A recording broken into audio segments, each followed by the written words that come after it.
بسم اللہ الرحمن الرحیم۔ ناظرین، بنی اسرائیل کے وہ 70,000 مرد کون تھے جو ایک دن ایک ساتھ سب مر گئے اور پھر ایک دن ایک سال سب دوبارہ زندہ ہو گئے؟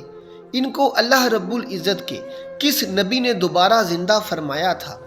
حضرت حزقیل علیہ السلام کون تھے اور ان کا انتہائی حیران کن واقعہ قرآن مجید فرقان حمید نے کن الفاظ میں بیان کیا ہے؟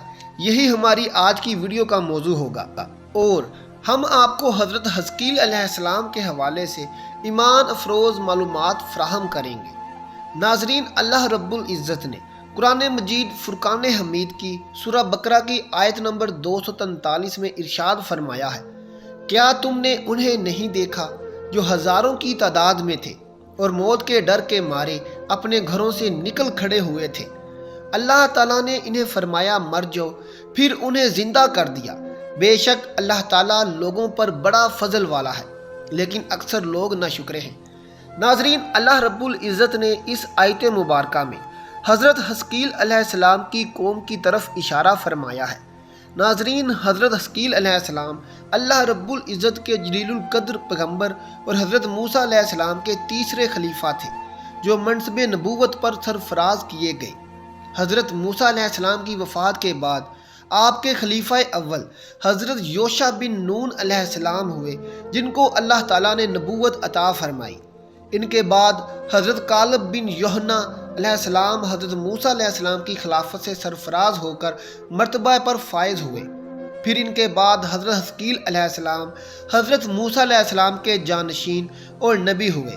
حضرت حزقیل علیہ السلام کا لقب ابن العجوز تھا، بڑھیا کے بیٹے، اور آپ ذوالکفل بھی کہلاتے تھے۔ ابن العجوز یعنی بڑھیا کے بیٹے کہلانے کی وجہ یہ تھی کہ وہ اس وقت پیدا ہوئے تھے جب ان کے والد کا انتقال ہو چکا تھا اور والدہ ماجدہ بہت بوڑھی ہو چکی تھی۔ اور آپ کا لقب ذوالکفل اس لیے ہوا کہ آپ نے اپنی کفالت میں لے کر 70,000 انبیاء کرام علیہ السلام کو قتل ہونے سے بچا لیا تھا، جن کے قتل پر یہودی قوم یعنی بنی اسرائیل آمادہ ہو گئی تھی۔ پھر وہ خود بھی خدا کے فضل و کرم سے یہودیوں کی تلوار سے بچ گئے اور برسوں زندہ رہ کر اپنی قوم کو ہدایت فرماتے رہے۔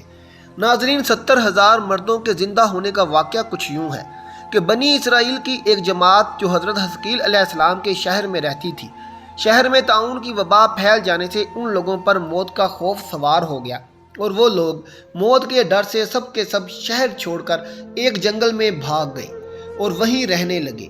تو اللہ رب العزت کو ان لوگوں کی یہ حرکت بہت زیادہ ناپسند ہوئی، چنانچہ اللہ تعالیٰ نے ایک عذاب کے فرشتے کو اس جنگل میں بھیج دیا، جس نے ایک پہاڑ کی آڑ میں چھپ کر اور چیخ مار کر بلند آواز سے یہ فرما دیا کہ منہ تو یعنی تم سب مر جاؤ۔ اور اسی اچانک چیخ کو سن کر بغیر کسی بیماری کے بالکل اچانک وہ سب کے سب مر گئے، جن کی تعداد مفسرین نے 70,000 لکھی ہے۔ ناظرین، ان مردوں کی تعداد اس قدر زیادہ تھی کہ لوگ ان کے کفن و دفن کا کوئی انتظام نہ کر سکے، اور ان مردوں کی لاشیں کھلے میدان میں بے گور و کفن 8 دن تک پڑی رہیں، اور اس طرح بے انتہا بدبو سے پورے جنگل بلکہ اس کے اطراف میں بھی بدبو پیدا ہو گئی۔ کچھ لوگوں نے ان کی لاشوں پر رحم کھا کر چاروں طرف سے ایک دیوار بنا دی تاکہ وہ لاشیں درندوں سے محفوظ رہیں۔ ناظرین، کچھ دنوں کے بعد اللہ کے پیغمبر حضرت حزقیل علیہ السلام کا اس جنگل میں ان لاشوں کے پاس سے گزر ہوا تو اپنی قوم کے 70,000 انسانوں کو اس موت ناگہانی اور بے گور و کفن لاشوں کی فراوانی دیکھ کر رنج و غم سے ان کا دل بھر گیا، آپ دیدہ ہو گئے اور اللہ تعالیٰ کے دربار میں دکھ بھرے دل سے گڑ گڑا کر دعا مانگنے لگے کہ اے پروردگار عالم، یہ میری قوم کے افراد تھے جو اپنی نادانی سے یہ غلطی کر بیٹھے کہ موت کے ڈر سے شہر چھوڑ کر جنگل میں آ گئے۔